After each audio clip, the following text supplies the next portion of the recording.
நீங்க ஹெவியா எடப்பாடியோடு விஜய பொருத்தி பார்க்கிறத பார்த்தா, இது அலைன்ஸ் மாரி அப்படி போயிடும். எடப்பாடி, விஜய் சேர்ந்துருவாங்க.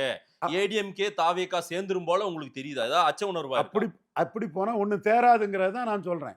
இல்ல அப்படி போனா இங்க நிலைமையே வேற. தமிழக அரசியல் 26ல டோட்டலாவே மாறப்போகுது அப்படின்னு தானே இந்த விபத்துக்கு முன்பாக வரைக்கும் பேசுனாங்க. இதுக்கு பிறகு என்னவா இருக்க போகுதுன்னு தெரியல. பார்க்கலாம். அதத்தான் நான் சொன்னேன். சிவாஜி பலம் நிரூபிக்காத சிவாஜி டிரான்ஸ்ஃபர் பண்ணல. சீமான் தான் அதுல எமர்ஜ் ஆவாரு. ம். விஜய் சந்தர்ப்பவாதி, சுயநலவாதி, பச்சோந்தின்னு ரவீந்திரன் சொன்னது கரெக்ட். பலம் நிரூபிக்காமலே வெல போயிட்டாப்புல விஜய் எடப்பாடி இல்ல கிட்ட தான் பலம் வரும். நிரூபிக்காதோட சார், இப்போ இது இந்த விபத்தை வைத்து கூட ஒரு பலத்தை ஏதேனும் அதிலிருந்து ஒரு பலத்தை கணிக்க முடியும். மக்கள் தானே பலம். கடைசியா மக்கள் தானே. எல்லாருக்குமே மக்கள் பலம் தானே. இது விஜய்க்கான மக்கள் பலமா நீங்க பார்க்கலையா? சிவாஜிக்கு சென்னையில வந்த கூட்டம் டைம்ஸ் ஆஃப் இந்தியால என்டர் த ஹீரோன்னு எழுதுனான். ம். அந்த கூட்டம் வந்த சிவாஜி தான் 47 தொகுதியில ஓட்டே இல்ல. சிங்கிள் டிஜிட்டுக்கு கீழ ஓட்டு. ம்.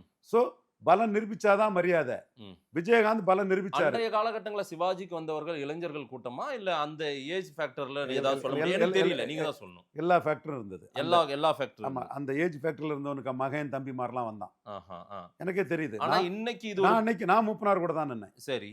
பட் அந்த கூட்டம் வந்த ரவி, பிஜே ரவி போன்ற நம்ம நண்பர் எல்லாம் ம். அன்னைக்கு வந்து அவனுக்கு வயசு கம்மி தான். ம். அவன்லாம் சிவாஜி கூட தான் இருந்தான். ம். அவன் வந்து அங்க போய் சிவாஜி திருவையாறுல நிற்காண்டா, நார்வேல நிற்கணும்னாப்புல. ம். சிவாஜிக்கு விஜய் மாதிரி தான். சொந்த அறிவு கிடையாது. ம். அவன் வந்து ராஜசேகரான் இன்னைக்கு புருவத்தை வளைச்சு கூப்பிட்டாப்புல. ம். ராஜசேகரன் ரவியை கூப்பிட்டு நீ ஏன்பா தேவையெல்லாம் பேசிட்டு இருக்கான்னு அவன் சொல்லிட்டு வந்தான். திருவையாறுலாம் தேராதுங்க, நார்வேல் வந்தா ஜெயிப்பீங்க. ம். அப்போ தலைவருக்கு சொந்த புத்தி வேணும். ம். அதே தான் விஜய்க்கும் சொல்றேன். கத்தோலிக்க பிள்ளை மாறுன்னு திருச்சி கிழக்குல நின்னாருன்னா நான் இந்து வெள்ளாளரை திரட்டி 30,000 ஓட்டுக்கு மேல விஜயை தோக்கடிச்சு காட்ட என்னால முடியுங்கிறதை நான் ஓப்பனாட்டு சொல்றேன்.